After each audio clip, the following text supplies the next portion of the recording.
Voter তালিকা হালনাগাদ কর্মসূচি নিয়ে আরো জানাতে বরিশাল থেকে যুক্ত হচ্ছেন সহকর্মী সাইফুর রহমান মিরন। নতুন ভোটার সংগ্রহ কাজে সাধারণ মানুষের উৎসাহ কেমন দেখছেন, বিশেষ করে তরুণদের প্রতিক্রিয়া কি?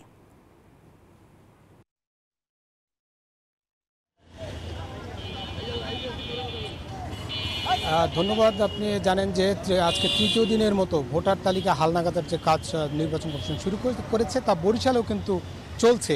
তো প্রচারণা একটু কম থাকায় কিছুটা কম হচ্ছে, কিন্তু তরুণ ভোটারদের কিন্তু ব্যাপক উৎসাহ রয়েছে নতুনভাবে ভোটার হিসাবে অন্তর্ভুক্তির জন্য। আজকে আমরা নির্বাচন কমিশনার আব্দুর রহমানেল মাসুদ তিনি বরিশালে নির্বাচন কর্মকর্তাদের সঙ্গে একটি বৈঠক করেছেন, মতবিনিময় সভা করেছেন। সেখানে তিনি স্পষ্ট বলেছেন যে যদি ভুয়া ভোটার থাকে তাহলে তাদেরকে যে কোনো মূল্যে বাদ দেওয়ার চেষ্টা করা হবে, বাদ দেওয়া হবে। এবং অন্যদিকে নতুন যারা ভোটার অর্থাৎ 2008 সাল থেকে যারা জন্মগ্রহণ করেছেন তারা যাতে ভোটার হিসেবে অন্তর্ভুক্ত হতে পারেন তার জন্য তারা ব্যাপক প্রস্তুতি গ্রহণ করেছেন।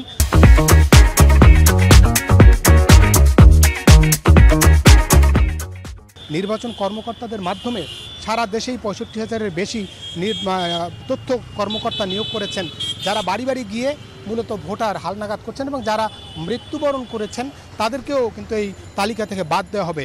মূলত আব্দুর রহমানেল মাসুদ তিনি বলেছেন একটি সুষ্ঠু অবাধ সুন্দর নির্বাচন করার জন্য প্রথম কাজ হচ্ছে ভোটার তালিকা সুন্দর একটি ভোটার তালিকা প্রণয়ন করা, সেটি তারা করছেন। এবং তারপরে তাদের যে ইচ্ছা সেটা এরকম বলেছেন নির্বাচন কমিশন যে মূলত প্রথম জাতীয় সংসদ নির্বাচন করবেন, সেদিকেই এগোচ্ছে মূলত নির্বাচন কমিশন। সেই লক্ষ্য নিয়েই মাঠ পর্যায়ে মূলত নির্বাচন সুষ্ঠুভাবে করবার জন্য হালনাগাদ ভোটার তালিকা প্রণয়নের কাজ চলছে।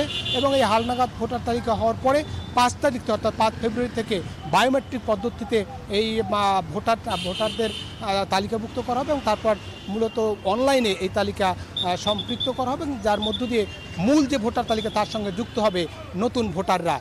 এই ছিল মূলত বরিশাল থেকে আমার কাছে ভোটার তালিকা হালনাগাদের সবশেষ তথ্য। ফিরছি স্টুডিওতে। মিরন, আপনাকে ধন্যবাদ।